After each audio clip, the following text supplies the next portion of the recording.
Hello and welcome to episode 11 of Fizz Free. I'm Jane, and in this one, myself and Claire talk about intervention, the concept of somebody else stepping in to raise concerns about substance abuse and, in this case, alcohol abuse. We talk about the traditional concept of what an intervention looks like in the media, and then examine a real-life example of a letter that did lead to change, as well as the response to that letter, which can also be very uncomfortable, very emotional and very raw, and the impact that an intervention can have on a relationship with alcohol and within personal relationships too. This could be a useful episode if there's somebody close to you that's drinking and you're concerned about them, or perhaps if you yourself experienced an intervention and may recognise some of the points that are touched on here. Thanks for listening. It's Fizz Free. Hello and welcome to this episode with me, Jane, and I'm joined by Claire. Hi, Claire. Hiya. What I wanted to talk about on this episode are some of the motivations for giving up or cutting down on drinking, specifically if somebody else has had to get involved or felt the need to approach you, either verbally or in writing or in any other way, to say, hey, your drinking is problematic. And I suppose the Americans would call that an intervention, wouldn't they? And you see it on American TV shows like, I don't know, is there one in Friends perhaps? Yeah, I think I have seen it in Friends. It's a funny word, isn't it? Intervention. I suppose it's a third party getting involved, isn't it, really? That whichever way, shape or form that comes in, that would be a third party getting involved. Yeah, somebody stepping in and saying, ding, ding, ding, whoa, whoa, whoa, this is a problem. And I think on the TV shows, you tend to see like a group gathering, you know, getting one person in one room and several people being involved in showing that person why a certain problematic behaviour is becoming unacceptable. I don't know that that's as common an approach in the UK, and certainly having a look at the UK websites like the NHS, it doesn't appear to be as common.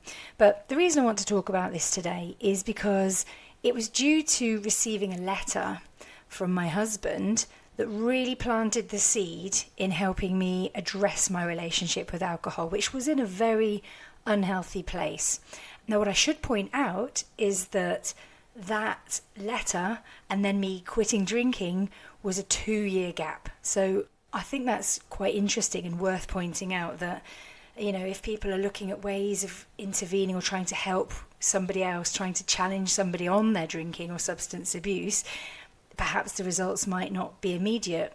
But what I wanted to do on this episode was actually something very personal, and that is to share the actual letter that my husband sent to me. Now, he has approved it, you know, I've told him the idea to do this, and he said, well, yeah, if that's going to help anybody else, then I don't mind having that shared. I mean, I won't be using his name, but I thought it could give a real life example of something that triggered me to start trying to explore ways of controlling my relationship with alcohol or getting a better grip on it.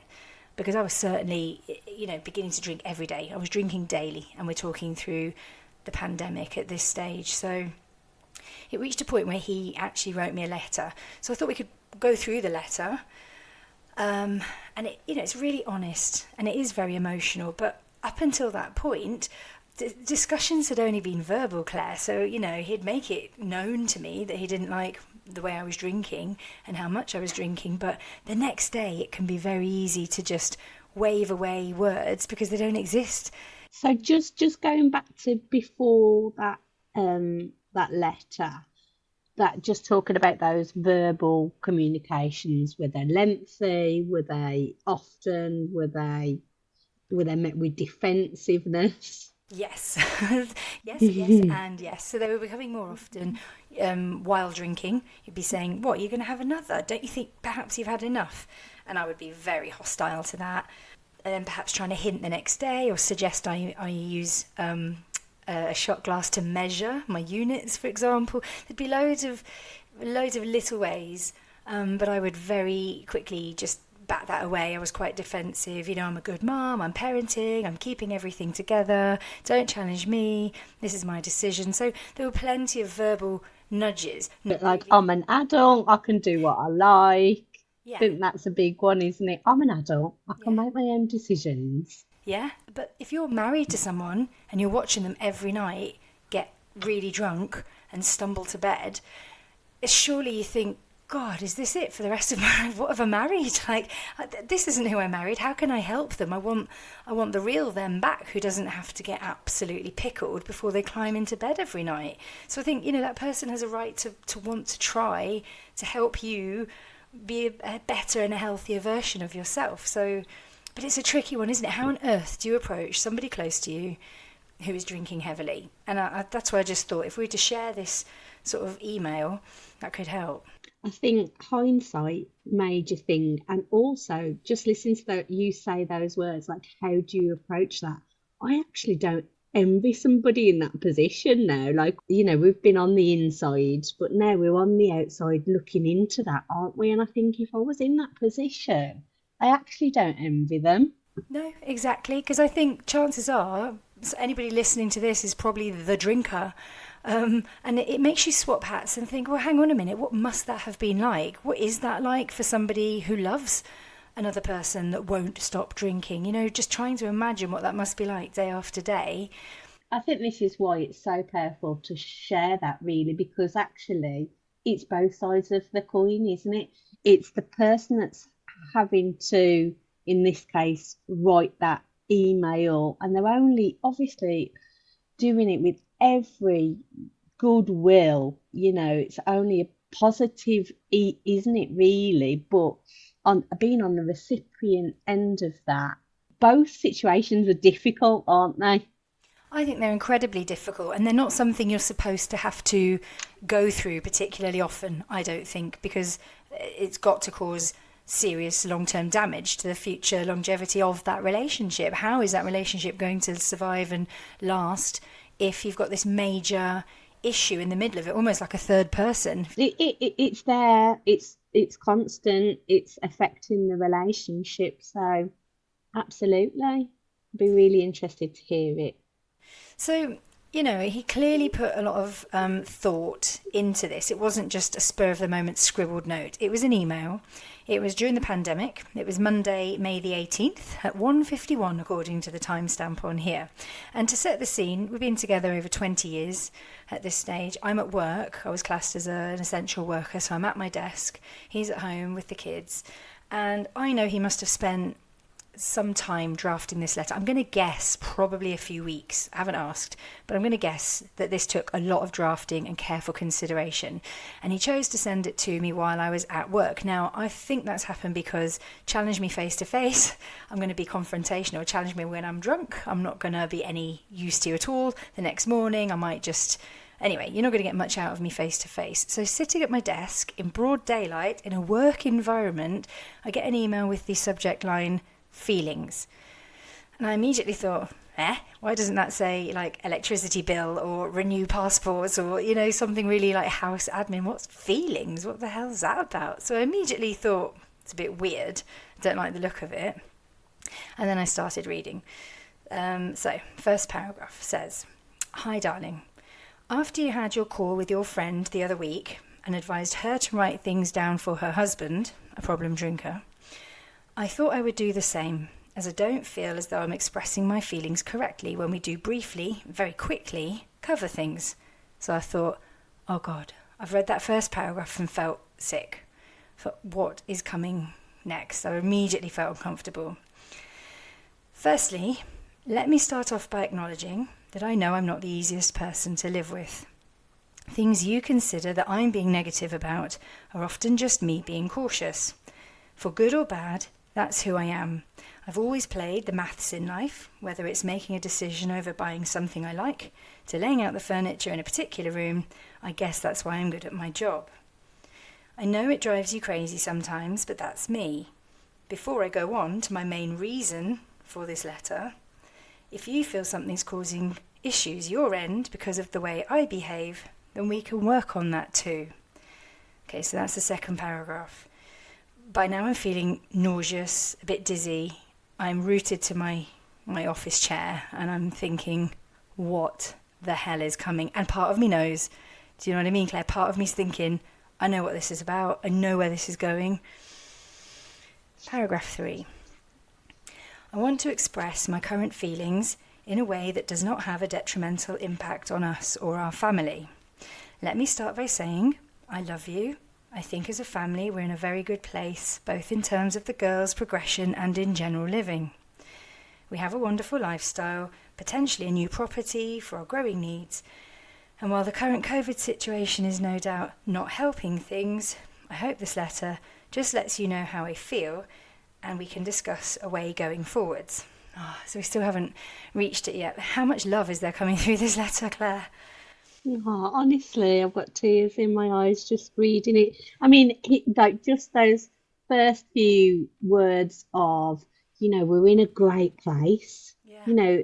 That's reassurance, isn't it? That's no matter what, Yeah. we are good together. The girls are great. Like, Yeah. there's no buts, are there? Do you know what I mean? Look how tentatively he's like creeping up to this Yeah. monster, because, how do you tackle this? There's 3 whole paragraphs there tiptoeing up to the main issue. Okay, here we go. So, as you know, I have raised the issue of your drinking a few times over the past few months. Unfortunately, I believe you think I'm nagging and attacking you, and in response, you respond by having a day off before you resort back into your routine. That's true. I think the most worrying thing for me is how you can get up and function. And by function, I don't just mean do your job, but excel. As we've discussed on numerous occasions, work-wise, you're in the best place you've ever been in. I appreciate that lockdown is making things difficult, and maybe it has accelerated things a little, ? Perhaps after lockdown, your drinking might calm down a little, ? Again, really tentative. Remember, this is May of 2020, so we've had 2 months of, global panic. My concern is 2 things. Firstly, your health, as I said above. I love you, darling, and I don't want to lose you to A, an addiction, or B, health implications. Claire, this is the first time the word addiction has ever been used in any conversation about this, by the way. Secondly, you change after a drink. Sometimes you're light-hearted and good fun.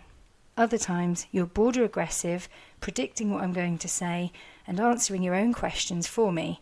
Basically, it just makes me want to shut off and quit communication. There's been many a time I've gone to sleep over the past couple of months, hoping that things will get better, or that you'll realise this just isn't sustainable. It's really hard to read this, It's really horrible. You're doing amazing. I've told you before, and I honestly mean it. If you need support, I will get it for you. If you need help reducing or quitting, I will help you. I would even give up drinking myself if it meant I could help you. Why? Because I love you, and you are more important to me than any other commodity, such as drink. I've subtly tried suggesting you measure your drinks in the past, because drinking bottles of wine and gin, (a litre), in 4 days is by no means normal. I think deep down you know there is an issue, as you've tried to give up drinking for a period in the past with aid from books, etc. I had bought one of the Alan Carr How to Stop Drinking, or I had bought 1 or 2 books, and I'd sort of read them and given up after 3 or 4 pages, or hidden the books, but he'd seen the title and we didn't speak about it, and that was as far as I'd got, doing the occasional Google search, like how do I stop, and then managing a few days, but then just going back to it. He's basically saying you're teetering around the edges using words like addiction, and you already know is making you face it and not teetering around the edges anymore, isn't he? Using that kind of language. Yeah, it's calling it out, and it's calling it a problem. It's saying this is actually a thing. Let's not just laugh it off that it's Friday night and you're an adult and you deserve to relax. Actually, this is bad. And what he's doing is he's not associating you and drink together.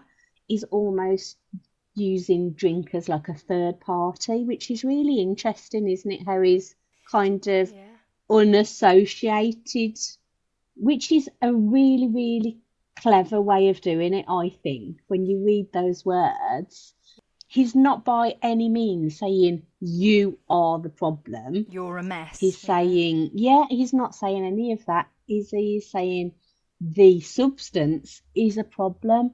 Yeah, which is amazing, because that was a big turning point for me to realise that it is the substance and not me. Maybe he planted that seed. Yeah, maybe. Listen, wait till you hear the reply. I found my reply email to this, and it's okay. Interestingly, that you just said that about distinguishing between the drinking as a behaviour as opposed to me as a drinking person being the problem, because this is the next bit. I really hope this letter doesn't cause any issues between us. It's got to the stage where I feel that I need to pen something down, otherwise we risk escalating to the point where it will impact us as a couple, and I never want to go down the route of losing you and not seeing my kids every day. You are all my life. The recent issues with your friend's husband scares me. I don't want us going down that route. It's a problem drinker who had an episode, actually, one of the seizures when he stopped drinking too quickly and had to go into hospital for a medicated detox. I am not like your friend, and I'm not sure that I could cope the way that she has. I want to end the letter on a different note. Thank you for being you. You are, as my mum always says, the most wonderful mother to our children and an amazing wife.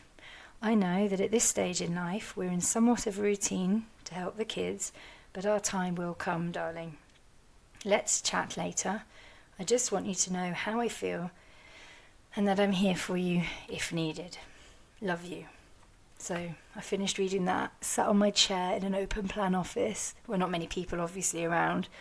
I was just rooted to my spot. I just, the queasy nausea you get. When just that awful nausea. I just thought, oh my God, what do I do? What do I do with this? And you think of the bravery that must have taken to draft that letter, word it so carefully, and then to hit send. Do you know what I mean? And I just thought... Yeah, it's really brave on his part, and actually it's really beautifully written. I know it must be so hard to reread and to look at again, but the reassurance that is just oozing out of it, and actually the love as well that's just like pouring out of it, and the love obviously for the kids, for you, for your life, for you, and just saying, I want to keep all that going. I want that to be as long as possible. It's just really lovely. I know at the time you were probably just reading all of the bits associated to alcohol, but actually if you took that away, all of that is just so lovely, isn't it? Yeah, it really, really is. It's a really beautiful, it's a love letter, really. Yeah, it is. But going to the bit about the alcohol, how did that bit make you feel? Well, so you've got to remember, I'm in the thick of it at this point. I am drinking nightly, heavy, getting up and functioning for my job, but I am stuck in heavy drinking, and like a lot of people, Claire, entrapped, really. It was the lockdown. Many people just saw it as a green light to think, well, if this is the end of the world, I'm going out, singing. So I know, a lot of people began to drink heavier during that fear and confusion of, restrictions and all of that. So just to set that context, I do think the context is really important there, because it was totally. I was in the back garden. It was 1 o'clock, so why wouldn't I be sat there, trying to look at some maths questions with my little girl, that sat next to me. But the sun was out, I was on the sun lounger, and, I, of course, my drink of choice would be a glass of wine. Why would that not be the case, Why would you, there was no reason not to. And the thing is, where I live during the lockdown, we had no sunshine, Claire. So all I'm seeing on family chat threads and on the TV is paddling pools, suntan cream, people in gardens. Where we were, it was grey and bleak and cold and miserable. And of course, like I said, I was an essential worker. I was leaving the house every day, arriving at my desk. There was nobody around. I was doing a job kind of blind. and on some level feeling like a bit of a hero, and therefore rewarding myself with alcohol, but then coming home trying to help take the kids off him for a little while and do a bit of educational stuff or get them some fresh air, and just that hamster wheel, it definitely excused. I will do exactly what I want because I'm working my socks off. So anyway, I have found my reply email, which this bit I haven't read for a long time. I actually had forgotten all about this, and there's at least 6 parts of this that you're going to hear that is basically the alcohol talking. Some people name the alcohol, like the addiction, don't they? Like Belle Robertson, she calls it Wolfie, for example. That addiction voice, that one that says drink, drink, drink, just have one, just have one. Yeah. You can kind of hear the alcohol speaking at least 5 or 6 times in this reply. It's awful, honestly. So sat at work, called out in broad daylight with this incredible letter on something I'm really uncomfortable about and I don't know how to tackle. Hiya is how I start this, right? 1 hour later. Hiya. Immediately that's defensive, right? Well, that was a long read, ... I'm working, so can't reply much, but I appreciate you putting your thoughts in writing. Oh, it's like business-like, isn't it? I'm replying to your personal emails here, as I'm sure this does not need to be on your work account. So immediately, can't you just hear that's a big back off, what the hell are you doing messaging me this? Well, it's a little bit flippant, sure, is the word flippant? Yeah. I mean, who starts it? Who starts to Hiya. Who starts to reply to a message like that with hiya? Well, Are you making it a little bit informal and chatty? Trying to take the sting out of it, maybe. Yeah, but you can hear that I'm really bristling with this.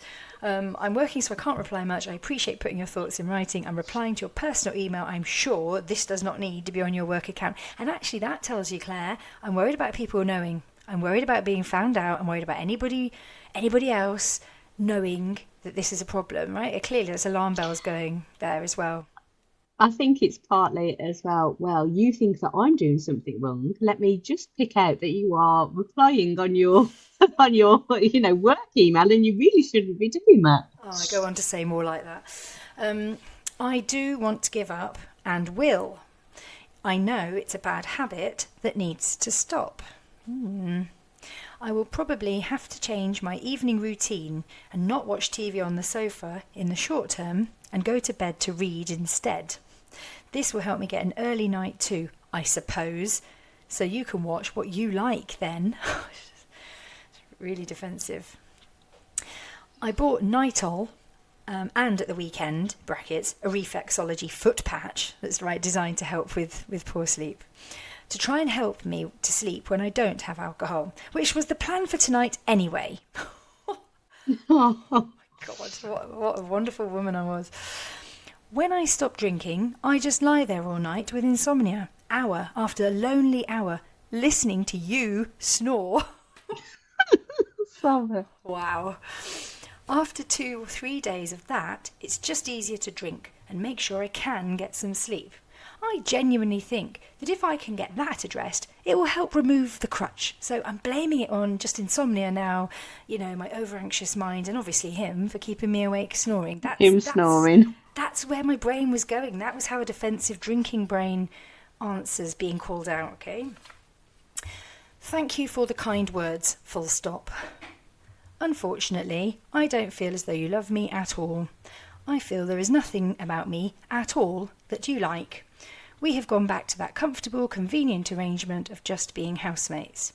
I suppose that is not a bad place to be in at this time of life. At least it provides security for the kids. I hope I'm wrong, but I often see us going our separate ways once they're old enough to leave home. I see you having a different life with someone else, more on your wavelength. And again, this is all defence. This is all bristling and lashing out and just pushing away. Nearly at the end. Get this.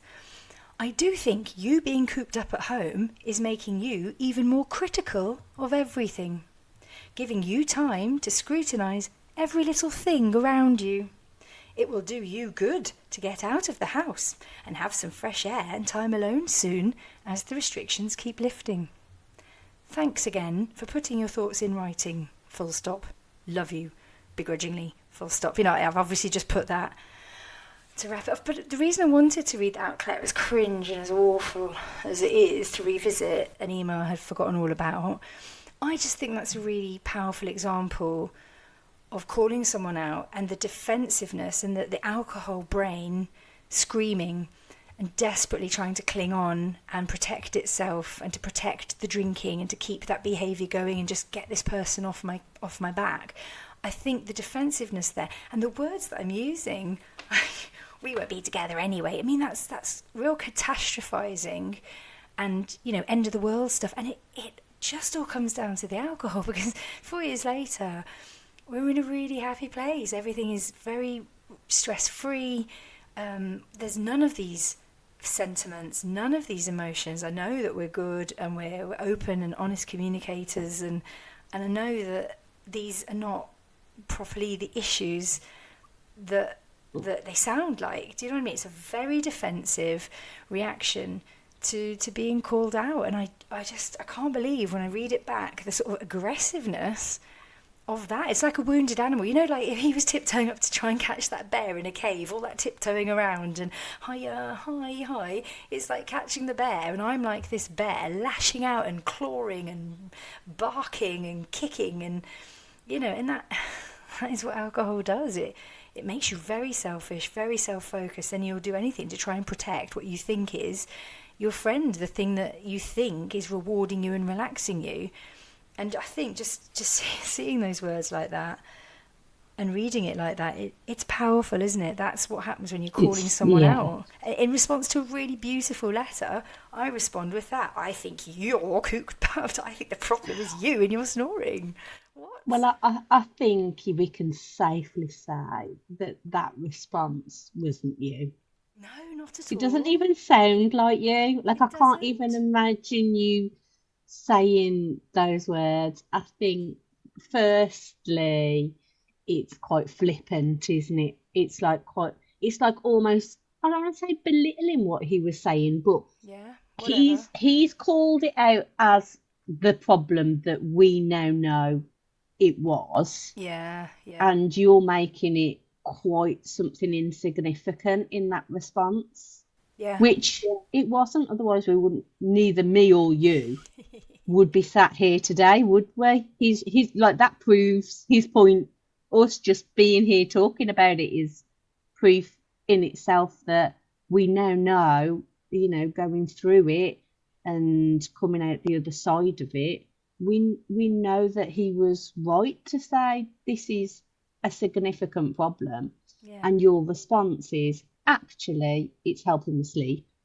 Yeah. Actually, it's just part of my routine of a night, and that will have to change if I don't have my normal routine, and that's going to affect you as well. And almost, if you don't like it, lump it. That's the message as well, isn't it? Which is, do you know what it sounds like, Claire? And you say it's not really me. It doesn't even sound like me. It sounds like I'm drunk. That sounds like drunk me replying. And that was written in broad daylight, sober. Sober for a window of time. But, you know, listen, we must never tell him, by the way, that he was right. Obviously, the reason I want to share this is because sometimes having those verbal conversations get you nowhere. But for me, something about seeing it in black and white, I mean, it's evidence, isn't it? How can you deny an email with a timestamp and everything that you've received at your desk? How can you now try and wave that away? And that, I believe, and that's why I call it like an intervention, that was the first time I thought, oh my God, it's creeping out into the daylight, like this is a real thing. And from that May in COVID, that in response to this letter, by the way, is when I did about 20 days sulkily, begrudgingly, and just to prove him wrong, and I started to feel better, and we were communicating, and he loved that I did 20 days alcohol free. And I remember breaking the 20 days, we were getting our fresh air, doing like our 30-minute walk, and we passed a supermarket, and I said, I've done so well for 20 days, I think I might just nip in and maybe pick up a drink for the weekend, like just only have one. I've proved that I'm doing all right. And he sort of said, yeah, I'll get a few beers in, because he also hadn't had anything to drink. After He that, didn't drink during that 20 days. no, he didn't either. So neither of us. I've just picked up a couple of things that when you were reading. So, you know, just talking about the communication, and he was saying when you had a drink, he wants to quit communication with you. Yeah. Like, it's very, very, very rare, and Nick wouldn't mind me saying, but it's very, very rare that I notice that Nick's had a drink. But occasionally I can tell that maybe he's drank a little bit earlier, maybe he knows he's off the next day, so maybe he'll have like a couple of glasses of. I don't really notice when he's had a drink when he's just drinking ales, I don't know, 4% or something. He doesn't drink particularly high alcohol stuff. But then occasionally he'll have some red wine. And, there's times where I can look at him and just think, there's no point me saying anything to you now, because A, you'll either forget, B, you'll pick an argument with it, and C, I can't be bothered because there's no point talking to you now, which is really bad, isn't it? I mean, I will say, I don't know, a handful of those times during the year with Nick. But I do get what he means, because there isn't any. I mean, obviously at that time he was trying to talk to you. I'm talking about general conversation with Nick. He was trying to talk to you about something quite significant at the time, wasn't he? And I can see that both sides. Can you? Yeah, absolutely. I look back and to be a fly on the wall in the front room, it's like looking honestly at a wounded animal and trying to tell it, stop wounding yourself. And the wounded animal saying, but I'm wounded, I can't help it. And then continuing to wound itself. It's amazing, really. And the other thing that I picked out of it, that he said that he would quit himself. And I know, like, we now know, it's not having a drink is part and parcel of our life. And, people look at you and go, oh, you can't have a drink. Oh, that's a shame. And you look at them and think, no, it is not. But actually, him saying that he was willing to do whatever it takes to get you to the point that you also didn't drink, that's significant, isn't it, really? Yeah, it is actually. It is. And I probably should say that, what happened after that letter, I went home and I don't think we really spoke much about it. I think we got on with like doing the kids' dinner and moving around kind of quietly, sort of slightly in silence, and me saying, got your email, so I'm not going to be drinking, don't worry about it, I won't be drinking tonight, or something like defensive like that. And then we didn't really speak about it, and I just white knuckled the next few nights on the sofa, feeling really uncomfortable. And again, not either of us speaking about it, just watching TV, just me tossing and turning, listening to the snoring. But no, he didn't. To my knowledge, to my memory, I don't think he drank during those 20 days either. But then neither did we speak about it, and neither did I formulate like support and strategies and research into it. Neither did I actively look at how to address this on a longer term basis, which is why walking past that supermarket on day 20 and I casually suggested, it's Friday, I might nip in and perhaps we could have one drink this weekend, seemed like a reasonable suggestion. And so we went in, but do you know what, Claire? The minute we walked out of that supermarket with the alcohol like heavy in the carrier bag, I felt lighter. I felt like, yes. Just that snake whispering back in my head, like, we've got it. But telling myself we're only going to have one because I'm cured now. Like, we've talked about it. I've done a period of abstinence and we're going to be civilised and have like that one glass. And I think probably that night we did. I think honestly I had maybe 1.5 or something like that. I had like a small amount, and that was tricky because I wanted more, but I thought no. But then honestly within 2 days, straight back to it. Escalated straight back in the supermarket every other day or whatever, and back on it again. And I think he was really disappointed, but again we didn't speak about it, and I haven't asked him about it, and we didn't fall out and didn't challenge me or send me another letter. But I knew that letter still existed. I knew it had been written, like the words had already been exchanged, so it was already in my head. And so it was from that period that I began doing little stints of alcohol free, knowing that I really, really should. I really had to keep trying at this, like a really tricky maths problem that you just keep leaving for a day or two and then coming back to, or like a crossword problem. And it was from that point, the summer of 2020, that I it had a name. We had discussed it, even if only once on email, then it was there.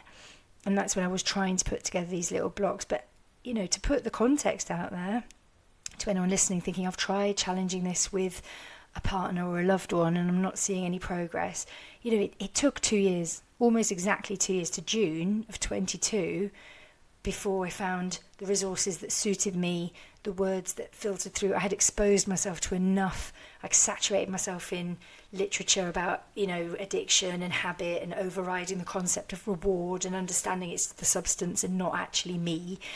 That took a full 2 years, actually, of just work in progress, chiseling away at myself. And I think that's just worth sharing, that it's not a light switch. And as much as we'd like the person next to us just to stop bloody drinking and maybe having that conversation, it's still going to take some time. And, to use a bit of a cliche, people say you can't force someone to stop drinking, can you? They have to do it for themselves. Like, you can lead a horse to water, but you can't make it drink. Like, you can do as much as you want. And I thought, to finish this one off soon, we'll just run through a couple of the points that are recommended online for trying to broach a subject as difficult as this. Ultimately, you're not going to be able to force someone to stop drinking, no matter how worried about them you are. Even if you are worried sick seeing that person harming themselves day after day, unfortunately, it does have to click in that person's brain.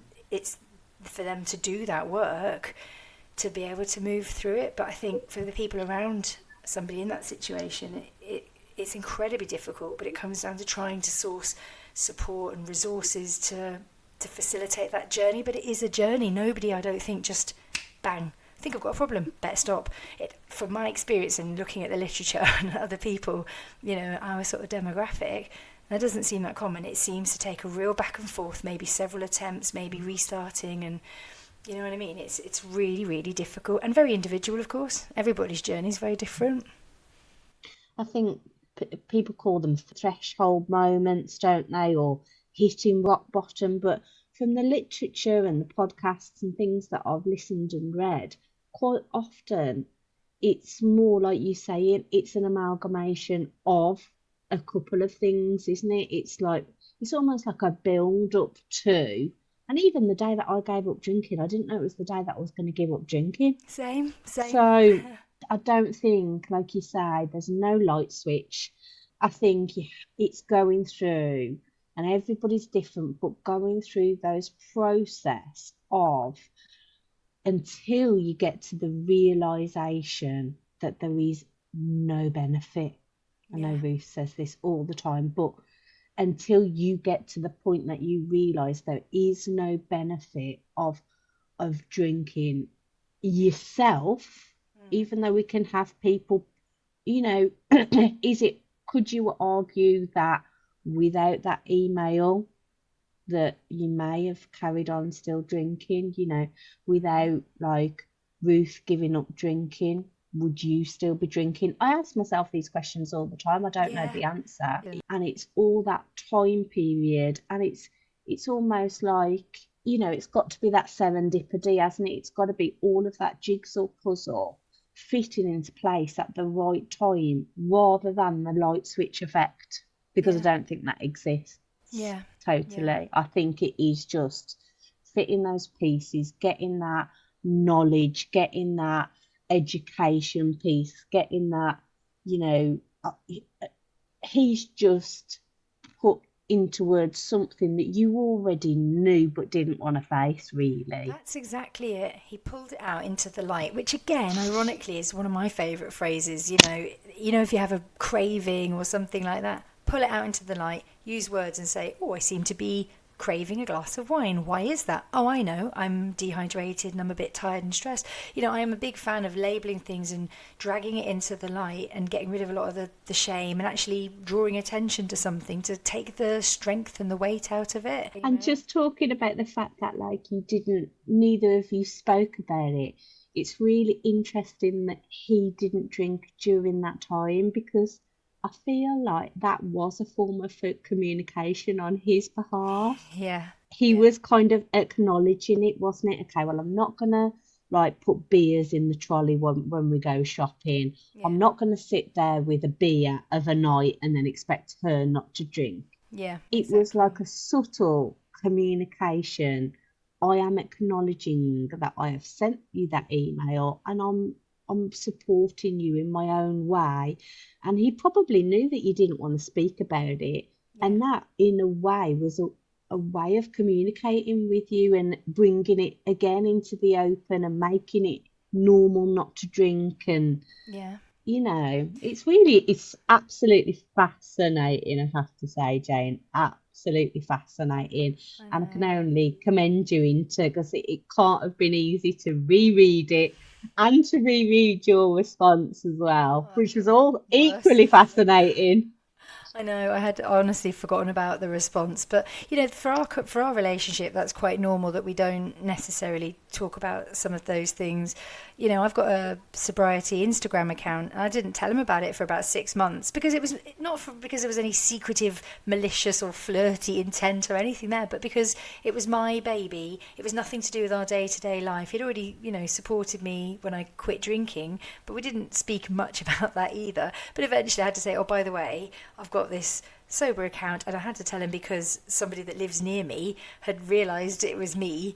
Anyway, so do you know what I mean? That was another example of where we don't necessarily talk about all of these things to the nth degree, and that's kind of normal for our relationship. But what I should say, to bring it up to speed, to bring it to the present day, sort of 4 years later, is that he still drinks, but he drinks as in maybe 1 or 2 beers or a tiny drizzle of whiskey, the pointless amount, and they just do the drizzle, and you think, oh my God, what is the point of that? So, he drinks now, but very, very little, very light. It doesn't, I don't even bat an eyelid. It doesn't bother me at all because he's one of those people that can just have 1 drink or 2 drinks and then move on to a soft drink. So, and it doesn't bother me, and it doesn't raise its head in our relationship. And he thinks to buy me alcohol-free drinks or alcohol-free beers at the supermarket, and I never do. I always forget to get myself anything nice, but he will make the effort to do that for me and support me in that way. So as you said, it's not anything we openly communicate about loads. Even now that I'm sober, he knows about the podcast. Even, it was quite funny, Claire, actually. Even I had to just build myself up to having the conversation with him to say, would you mind if I use the basis of that email for an episode for the podcast? I had to even sort of think about how to bring that up as a topic, because it's not anything I would have. So, do you ever talk about the email now? No. No. No. So you actually acknowledging the email for like maybe the third time in your Yeah. relationship? I don't know. Yeah, genuinely me saying, by the way, I had an idea for the podcast, looking at, discussing the topic of somebody else intervening, stepping in, and it got me thinking, I don't know if you remember that email, you might. That small insignificant email that I happened to gloss over while I was working that day. I don't know, you sort of raised an eyebrow and said, well, I just wondered if you'd mind if I, don't use your name, and there's nothing personal, it was very personal, but, there's no personal identifying details in there, but would you mind if I used it to share on the podcast as a living example, as a living document of something that worked? I mean, admittedly, it took 2 years to fully kick in, but something that started that chain of motion, the domino effect, and then making me really open-minded to Ruth stopping drinking and, reading some of the literature suggestions that she gave. And I just said, I think if you don't mind, I'd like to share that email because I think it could be useful to somebody. And he said, he just went, yeah, all right. So 4 years later, when you think about that email, do you think about it positively? Do you think about it negatively? What's your overall? I hate that it exists, Claire. I'll be honest. I hate that email exists because everything in my fibres is screaming to press delete. Just get rid of it. Get rid of the evidence. But again, that's the drinking brain. That's your little addiction voice trying to protect, the alcohol. So I hate that it exists. And I think I have filed it now. It is in a separate folder, so it's not just there every time I open my emails. Do you know what though? This could be the final because it's out there now, isn't it? So, Oh, could so that's like the almost like the yeah, final bit of it, the closure, yeah, maybe. yeah. Just like you said, I look at it as, you know, the way you look at an old photograph, Claire. You know, if you saw a picture of you at Yeah. university, like from a decade ago, I look at this as if, God, how was that me? How is that person he's describing me? Yeah. But I think that's why I want to share it. I want to get that spotlight, shine it on it, and put it out there because this stuff is important. And I suppose just to wrap up, that is what some of the advice online says to do, is to make a plan if you want to, you know, address. I mean, we're not experts, but if there's somebody in your life that you wanted to address substance abuse with, you know, they're saying make a plan, like the time of day, not being spur of the moment, you know, gathering information and examples, exactly as he did in his letter, you know, pinpointing the negative impact, you know, and saying about moving forwards, like finding support, how to help the other person, looking at a future plan, focusing on the positives, avoiding confrontation. And what I think is interesting is it says do expect strong emotions. And I know that might sound obvious, but if you are going to confront someone, even carefully, tentatively, tiptoeing on an email full of love, it got met with very strong emotion. I mean, you saying when he's saying, you know, I love our life and I want to keep it as it is, minus this one thing, basically, is what he's saying. Yeah. And then you coming back with, well, we're only flatmates. He must have known that you didn't mean that Yeah, he must have. He must have. because you can't. I don't genuinely feel that you can be with somebody for, like you say, 20 plus years and not feel that emotion and connection that obviously you guys have. Obviously, you've got. It's almost reiterating his own thoughts, which is, well, she's defending this whole situation.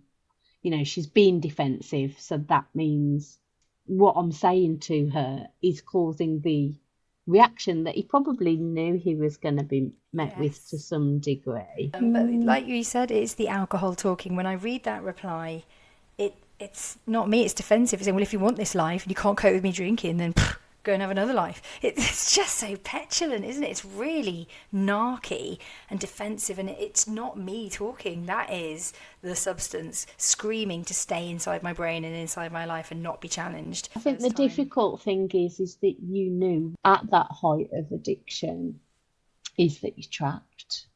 Yeah, So when someone's saying you've got to stop, and you just think, I can't stop.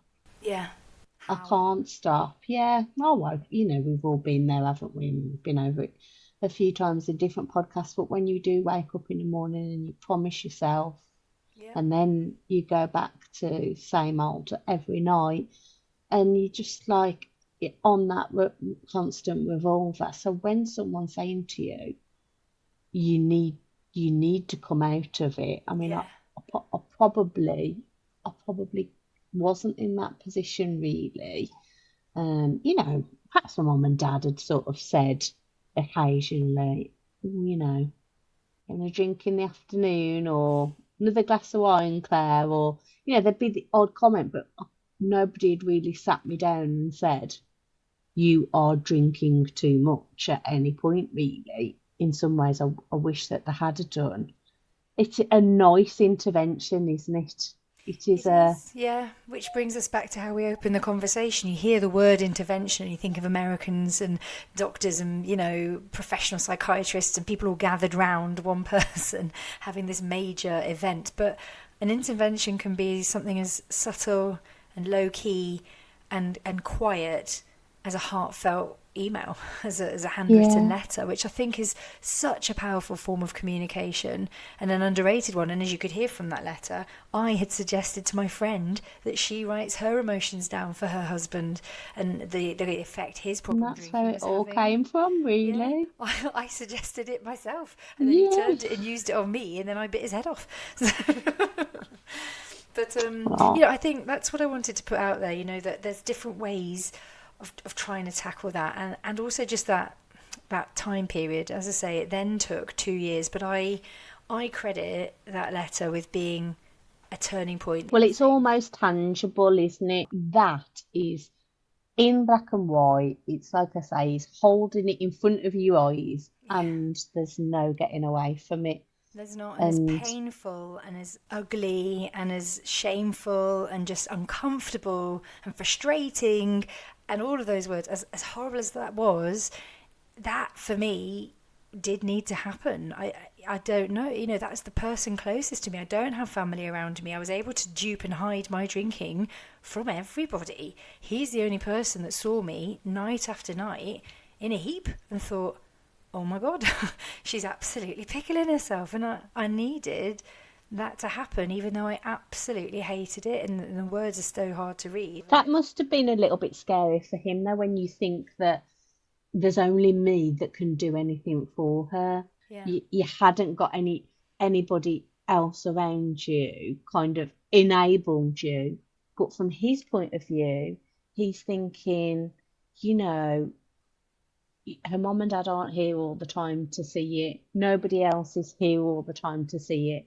There's only me. And that's quite a lonely place to be, isn't it, really? So he's thinking, if there was a health scare and I hadn't even tried to prevent it, you know, that's on me a little bit, isn't it, really? And by the way his mindset works, that's a very logical approach to take. But yeah, that's the other thing to factor in. Nobody really knew the levels I was drinking to, except him. And, you know, I've got to say, to bring it up to the present day, it has made our relationship stronger. There's just not this giant elephant, this big monster. It just doesn't live in our house anymore. You know, it feel like it's sat on the sofa between us. Can we press pause so I can go and get a top up?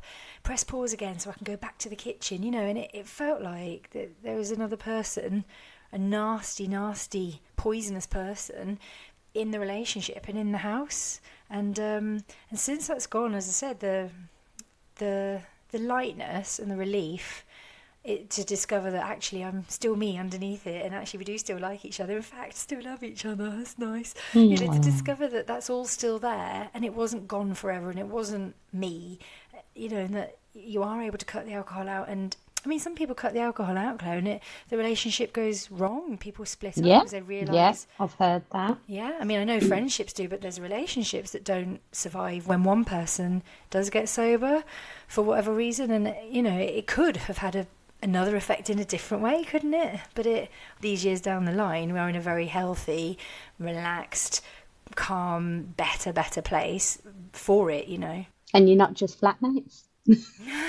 Oi, oi. Your husband and wife, and as you should be, fancying each other. Sickness and in health, eh? As they say. Exactly. But do you know, everything is just like building blocks, isn't it, in a relationship? And that will forever be one of your building blocks, I think. It's almost like a building block of your relationship and a building block of your sobriety. You know, I think it's completely inspirational that you've shared it and shared how it made you feel. And for the person that's going to have to write one of those emails, that might just help them along the way. And for the person that has to receive those emails, you know, that might help them too. Thanks for listening to Fizz Free. Find us online on Facebook, YouTube, on X and Instagram, as well as most major streaming platforms. If you'd like to get in touch with the show, the email is fizzfree0, the number 0, @gmail.com. Don't forget to rate us and to give us a like and a share to spread the word. Changing your relationship with alcohol. Less fizz, more free.